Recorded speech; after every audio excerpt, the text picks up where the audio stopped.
al defender a mi defendido. ¿No es cierto?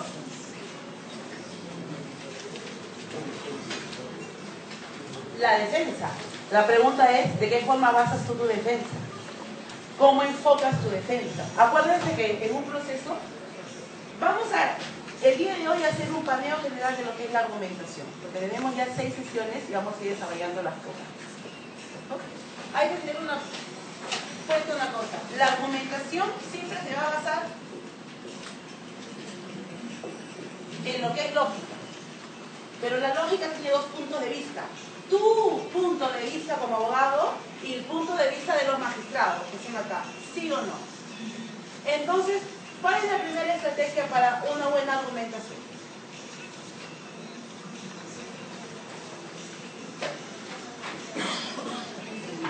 No hay. ¿Para qué estoy acá entonces? No es que no exista. Es que la estrategia la definimos nosotros. ¿Cómo empieza su informe oral?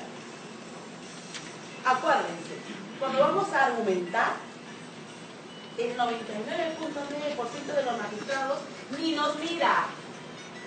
Los vocales no nos miran. No nos miran. Si estás en Corte Suprema, Villesey está temporizándote porque tienes 5 minutos. Y él es tan paranoico que tiene que cumplir los 5 minutos. Y cuando terminas te preguntas, bueno, ¿qué quiere su abogado? ¿Qué quiere usted en el defendido? Inocente, inocente. Perfecto, gracias, chao. Nada. El que se atenta es el vocal ponente. Y tomando notas. Pero cuando ya están sentados ahí, ellos ya leyeron el expediente. Ellos tienen una posición, son obligados. Ellos tienen una posición.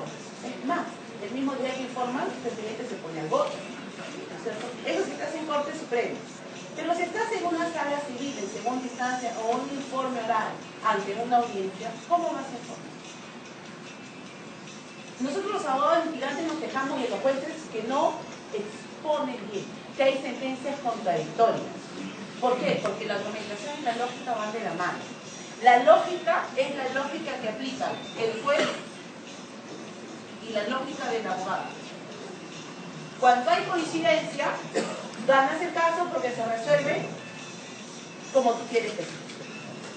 ¿Y por qué yo preguntaba cuántos han informado oralmente? Porque muchos tienen miedo a informar oralmente. Porque dice, ¿cómo puedo resumir en 5 minutos 2 tomos de expediente? ¿Cierto? Es que no es sencillo. No es sencillo. Sí es sencillo. A eso iba a llegar. No es sencillo, desde mi punto de vista, estudiar un expediente. Pero sí es sencillo poder exponer y resumir. ¿Por qué? Porque tú con tus aportes puedes llegar a la verdad material. Entonces, argumentar es todo un procedimiento lógico y cognoscitivo. Que Hegel y Marx los han estudiado y han desarrollado la hermenéutica, la lógica jurídica. Porque han establecido premisas de que los abogados toda la vida vamos a argumentar. Y desde épocas remotas, desde Aristóteles se hablaba de la argumentación. Desde ya en el Parlamento griego ya se argumentaba, ya se alegaba. ¿Cómo tú defines tu posición? ¿Cómo tú sientas premisas sobre tus opiniones? Equivocadas o no, erradas o no, pero deben estar basadas. Las posiciones de los abogados en algún momento pueden estar basadas en nuestros criterios o el hecho que se discute el expediente. En cambio, la posición de los magistrados debe estar basada ¿en qué? ¿En lo que ellos creen? No. Por supuesto, ahí se llega a la verdad material, que tiene que estar debidamente probada. Esa es la potestad de la Administración de Justicia. Llegar a la verdad material. Entonces, ahora aquí me ayuda corriendo el PPT.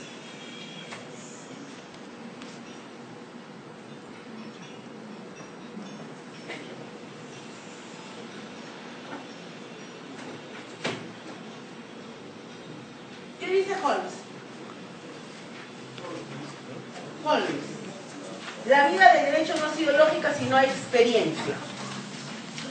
Muchas veces pasa que cuando desarrollamos una teoría jurídica o tenemos un caso nos encontramos en dos situaciones.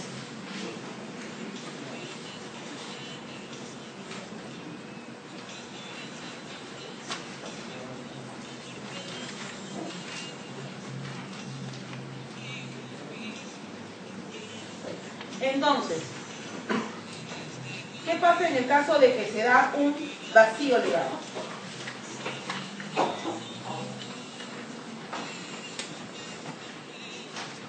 No se sabe. ¿Cuándo hay vacío legal?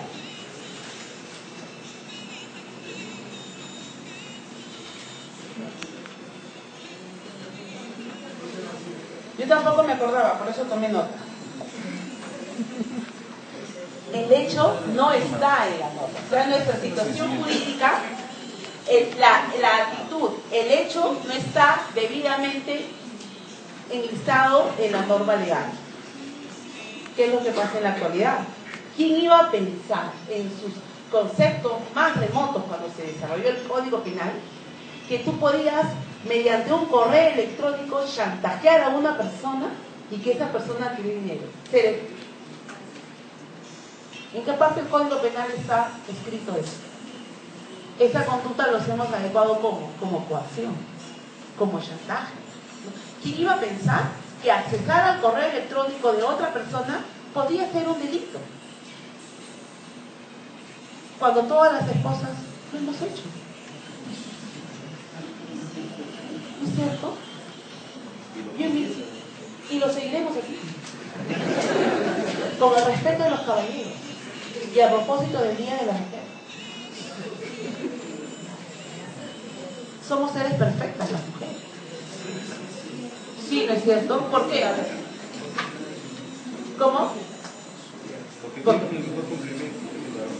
No, porque vamos a hacer un paréntesis y vamos a aclarar una cosa. Una mentira que ha estado escrita y lamentablemente es un error que está en la Biblia. Sí es cierto, Dios hizo primero al hombre, como cuando un maestro hace el borrador. Y luego, perfeccionando su obra, nos hizo a nosotros. Entonces, caballero, es cierto, somos perfectos, ¿no? Entonces, bueno, volviendo al tema. ¿Quién iba a pensar eso? Entonces, eso es un vacío legal. Pobre juez que tiene que aplicar conceptos en vacío legal.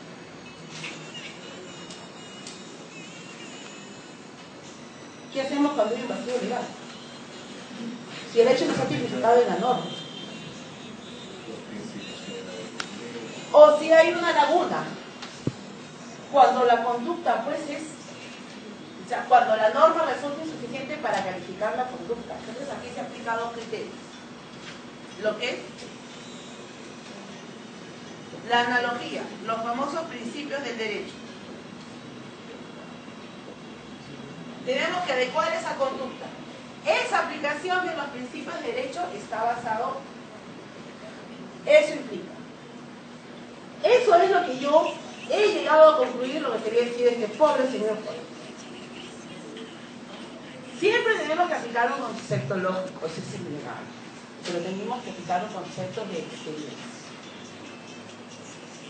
Entonces, pero nosotros los abogados no estamos exentos de poder darle un concepto a la argumentación jurídica, un concepto más formal. Desde un tiempo remoto, el interés, dice, por argumentación jurídica se basa en una cultura jurídica, ¿cierto? Nuestra forma en el Perú, en este sistema judicial, que es el derecho común, el derecho simple, no está basado en simple, no está basado en un 100% en argumentaciones, ¿no es cierto? Te preguntan en una audiencia, ¿va a ser informe oral? ¿Cuántos dicen sí? ¿Cuántos dicen sí? Nadie. Por eso pregunto. Me refiero al hecho. Miren, argumentar implica alegar, ¿no es cierto? ¿En qué momento nosotros ejercemos ese derecho? Porque ¿cómo es la forma? más sencilla de ganar un caso, de establecer nuestra premisa y establecer nuestra posición ante un caso. Ustedes me dirán, los papeles, por supuesto. Pero vivamos nuestra realidad. La argumentación jurídica teóricamente está basada en todos los principios que tienen ustedes en esa lectura. Esos principios se contraponen con la realidad. En la realidad, no todos los magistrados tienen el tiempo para leer el expediente. Nosotros, hoy, en la forma como se administra la justicia, tenemos un papel preponderante en la decisión de los fallos de los magistrados. Yo no digo que sea manipulado. Yo no digo eso. Yo digo que sea, podemos convencernos de que nuestra verdad está fundada en los documentos que se han instituido. Solamente falta indicarlos. La única forma de hacerlo es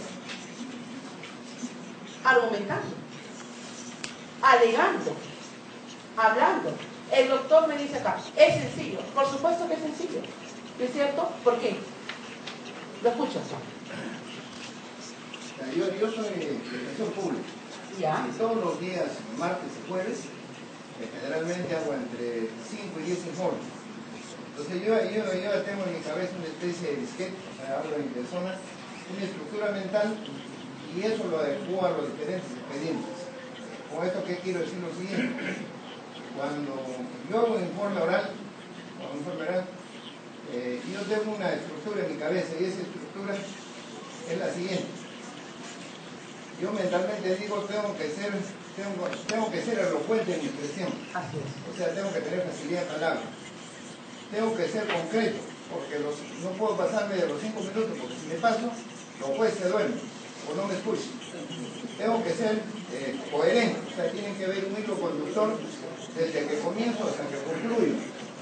Debo ser persuasivo, o sea, buscar convencer al magistrado. Así es. Y concluyo, debo ser convincente, que lo que yo diga, así sea falso, así sea equivocado, es tu posición. Claro, es mi posición, ¿no? Porque yo defiendo a mi patrocinado. Claro. Así sepa que mi patrocinado ha cometido ese delito, yo tengo que buscar de convencerlos a los magistrados que lo que estoy diciendo es cierto. Claro. La premisa que utilizó el doctor Bedoya cuando defendió a su hijo, cuando cobró dinero de los vecinos. Entonces, él dijo, mi hijo no ha cometido un delito, mi hijo ha cometido una falta, un pecado. Y lo convirtió. Esa es su posición. A eso iba. Cuando yo les preguntaba, ¿quiénes alegan, quiénes argumentan? Es la forma y el cómo. Cada uno tiene que establecer mentalmente, como dice el doctor, un parámetro de cómo van a convencer a las otras partes.